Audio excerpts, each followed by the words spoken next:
Au cours de leurs entretiens avec la justice ou avec Joseph, les frères Bourekat ouvrent peu à peu la boîte de Pandore.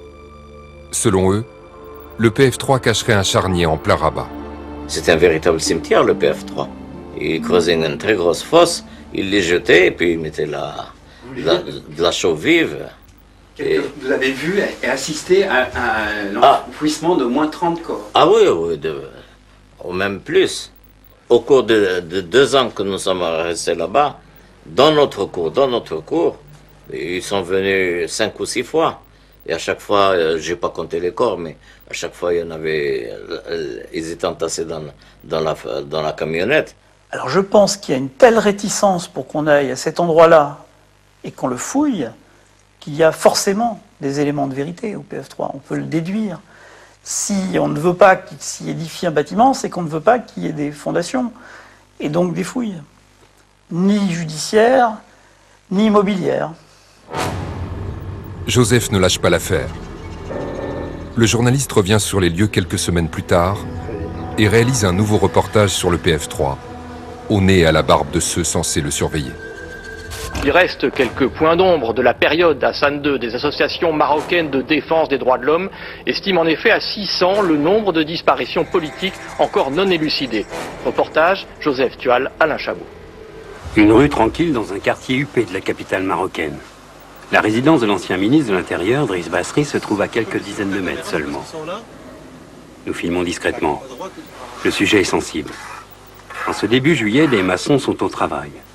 En quelques jours, ils ont surélevé ce mur qu'ils enduisent maintenant de crépi. Un mur qui masque une ancienne prison politique, le PF3, de sinistre réputation. Mais notre caméra a attiré l'attention. Une voiture de policiers en civil nous rattrape aussitôt. Ses occupants nous prennent plusieurs fois en photo. Un deuxième tournage qu'on a effectué au Baroque, pour voir ce qu'il était advenu du lieu, et comme ces images, on prend sur le fait, entre guillemets, les maçons en train de maquiller le lieu, puisque de restaurer ce fameux mur, et de lui changer son aspect, à certains endroits de le remonter. En gros, ils sont en train de modifier l'aspect extérieur et intérieur du lieu pour, j'imagine, mieux le cacher.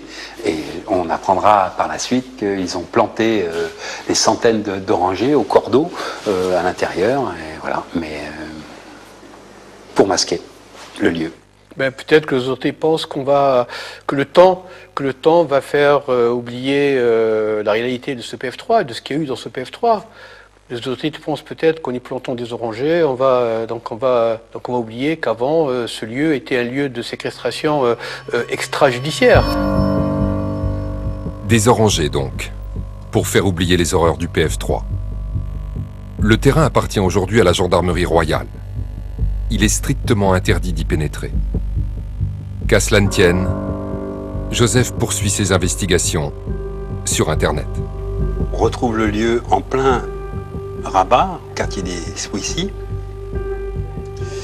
Toutes les villas sont équipées de piscines. C'est un quartier chic de Rabat. Grâce à un logiciel bien connu qui permet de revenir quelques années en arrière, voilà ce qu'il a découvert. Quand on remonte dans le temps, on voit le moment notamment où ils ont planté au cordeau tous les orangers. On voit les petits points. Vous voyez tous les petits points. On s'aperçoit que les orangers qui ont été plantés à l'époque ne poussent pas uniformément sur toute la parcelle. Là, c'est celle-ci, janvier 2014, elle est vraiment parfaite parce qu'avec le jeu d'ombre, on voit bien les orangers se développer normalement à la gauche de la parcelle et tout au fond, ça marche pas du tout. D'après les spécialistes contactés, seul de la chaux vive serait capable d'un tel résultat. La découverte fait froid dans le dos. À chaque fois qu'ils enterraient des cadavres dans cette ex-prison, ils mettaient de la chaux vive. Et on voit très bien qu'aux endroits où on nous a indiqué la présence de tombes, de charniers, enfin de corps, ça pousse pas. Voilà. C'est une démonstration par l'absurde.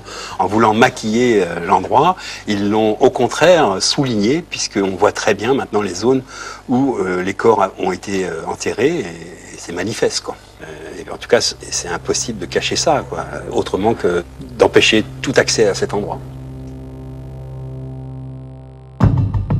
En 2001, Alors que la justice française cherche à en savoir un peu plus sur ce PF3, l'affaire Ben Barka est subitement relancée par les pseudo-révélations d'un certain Ahmed Boukari, soi-disant ancien membre des services de renseignement marocains.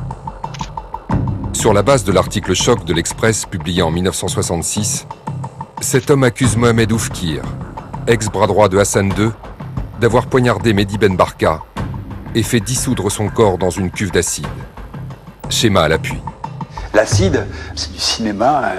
Un corps, pour disparaître, même dans l'acide, c'est plusieurs mois, parfois 8-10 mois, d'après les spécialistes de ces produits. La cuve d'acide très cinématographique ne convainc pas grand monde.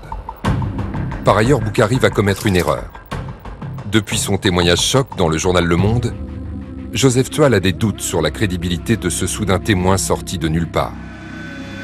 Son flair va l'amener à le confondre, un an plus tard, lorsque Boukari décide de raconter sa version des faits dans un livre. Dans sa hâte à le faire publier, Ahmed Boukari envoie son manuscrit tous azimuts à différents journalistes.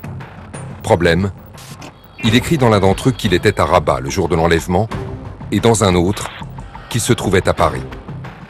Pourquoi changer de version? Quelle est la bonne? Joseph propose à un de ses confrères d'aller l'interroger au Maroc.